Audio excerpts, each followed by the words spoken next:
प्यार कर रहे हैं और विश्वास दिला रहे हैं कि इस बार फिर से भारतीय जनता पार्टी की सरकार खैरा जी, मोदी फैक्टर कितना इंपॉर्टेंट है? आप बार बार कह रहे हैं कि नरेंद्र मोदी वो चेहरा है, उनकी अगुवाई में आप लड़ रहे हैं, तो बार बार मोदी फैक्टर को आगे आप रख रहे हैं, ये आपकी रणनीति है या आप चाहते हैं कि शिवराज सिंह चौहान की जगह मोदी फैक्टर ही वो लीड करे मध्य प्रदेश में?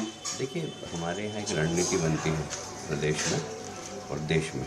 इस बार देश ने ये निर्णय लिया कि सभी राज्यों में मोदी जी के नेतृत्व में चुनाव आ जाए और इसलिए मोदी फैक्टर तो है ही इस देश के अंदर। हम बचपन से नारे लगाते आ रहे हैं, भारत बीजेपी की क्या तैयारी, बच्चा बच्चा अटल बिहारी। तो हमारी तो जो नेता रहता है निश्चित रूप से हमारे लिए मार्गदर्शक होता है, उसके नेतृत्व में हम चुनाव लड़ते हैं और इसलिए कन्फ्यूज़न होने की ज़रूरत नहीं है आपको। हमेशा हमने अपने नेता को फॉलो किया है और नेता का सम्मान किया है और मोदी जी आज देश ही नहीं दुनिया के सबसे लोकप्रिय नेता हैं और हमें गर्व है कि हम उनके नेतृत्व में 5 राज्यों में चुनाव लड़ रहे हैं। राहुल गांधी का कहना है कि वो सारे चुनाव जीत रहे हैं। राहुल गांधी कह रहे हैं कि कंटिन्यू सब इलेक्शन जीतेंगे और सरकार भी केंद्र में उनकी बनेगी। राहुल गांधी का जो कॉन्फिडेंस है इस समय, उस पर कैलाश जी क्या कहेंगे आप? वो मुस्लिम बस्ती में चले गए भोपाल में, उनको कॉन्फिडेंस आ गया। पूरे प्रदेश में घूमने की उनकी हिम्मत ही नहीं है, क्योंकि पिछली बार उन्होंने कहा था कि हम किसानों का कर्जा माफ़ कर देंगे, किसानों का कर्जा माफ़ हुआ नहीं।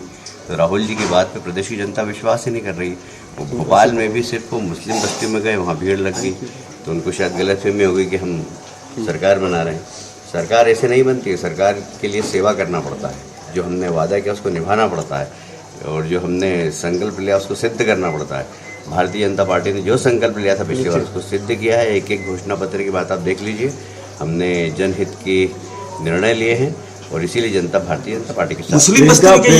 प्रियंका गांधी ने कटाक्ष किया है ज्योतिरादित्य सिंधिया पर और कहा है कि इस बार मध्य प्रदेश की जनता जो है वो धोखेबाजों को सबक सिखाएगी, इसका नुकसान ना हो जाए आपको। देखिए, धोखेबाज तो कांग्रेस है। कांग्रेस ने कहा था किसानों का कर्जा माफ़ करेंगे, कांग्रेस ने कहा था कि बेरोजगार नौजवानों को 4000 भत्ता देंगे, कांग्रेस ने कहा था कि जो वो महिलाएं जो सेल्फ हेल्प ग्रुप का काम करें उनका कर्जा माफ़ कर देंगे, कांग्रेस ने कहा था कि वे सब शिक्षक जो अस्थायी उनको स्थायी कर देंगे, कांग्रेस ने कहा था कि हम मध्य प्रदेश की सब महिलाओं को सशक्तिकरण के लिए काम करेंगे, उनको भत्ता देंगे, उनको गैस की टंकी देंगे। कुछ नहीं किया। क्या मध्य प्रदेश के अगले मुख्यमंत्री से बात कर रहे हैं? बिल्कुल नहीं। मैं भारतीय जनता पार्टी का कार्यकर्ता हूँ।